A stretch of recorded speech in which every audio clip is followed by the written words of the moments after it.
easier without any brothers.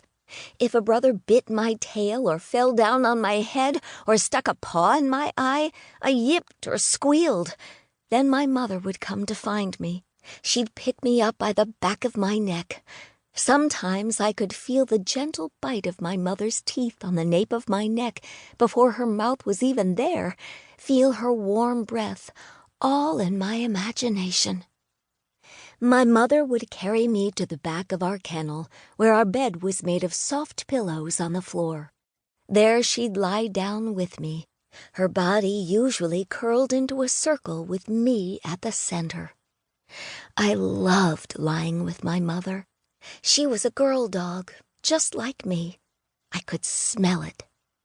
We were the only 2 girls in our kennel. I thought that was why she loved me best. At least, I hoped she did. Sometimes when I was curled up with my mother, I watched people walk by our kennel. That was pretty much all there was to see unless I wanted to look at my brothers. Most of the people would stride busily past, going in one direction or another. But one day, the woman who brought us food stopped at our kennel.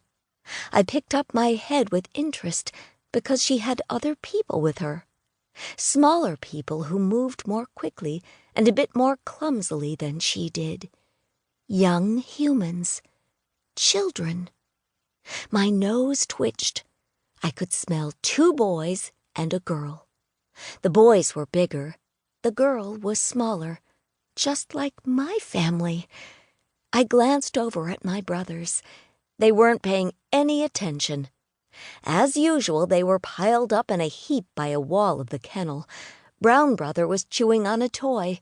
Biggest brother was chewing on Brown brother's leg. White tail brother was getting ready to jump on biggest brother's head. "Oh," said the girl on the other side of the wire. It was a long, drawn-out sound that had both happiness and longing in it.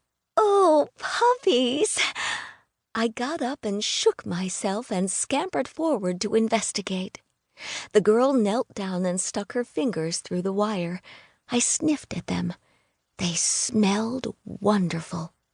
I could pick up the scent of salty sweat and soft skin and dirt and something sticky and sweet. She giggled when I started licking. I wagged at the giggles. Then all my brothers barreled into me. Before I knew it, I was buried under wagging, panting, yipping puppies. "Get out of the way, Maggie Rose," I heard someone say. I wiggled, backing up. When I pulled my head out of the pile of brothers, I saw that the girl was no longer on her knees by the wire. The boys had pushed her to one side so that they could kneel down and put their own fingers into our kennel and laugh as my siblings licked and nibbled and squealed for attention.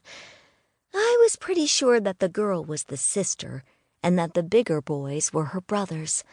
I could tell by their scents. The way my litter mates smelled like me, she smelled like the 2 boys. Besides, I knew that pushing and shoving was exactly how brothers behaved. They all had the same brown hair, but the girls curled at her shoulders, and the boys both had hair that ended close to their heads. The taller one's hair was neatly pushed to one side, while the younger boy had hair that stuck out all over. "Move over, Craig," the younger boy said, poking the larger one with his elbow. "Don't shove, Brian," the bigger one answered, pushing back. His breath had an odor on it that I would soon learn came from peanut butter. It was very attractive. I really wanted to know more about peanut butter. The girl, Maggie Rose, looked up at the woman. "Mom, why is the girl puppy so small?" she asked. "She's the runt of the litter," the woman, Mom, answered. "It happens, honey. One puppy's born small, and then it's hard for her to get her fair share of food or milk, so she doesn't grow as quickly as the others." The younger boy looked up from where he was letting White-Tail Brother chew on his fingers. "Runt! That's what we need to call you, Maggie Rose," he said with a laugh.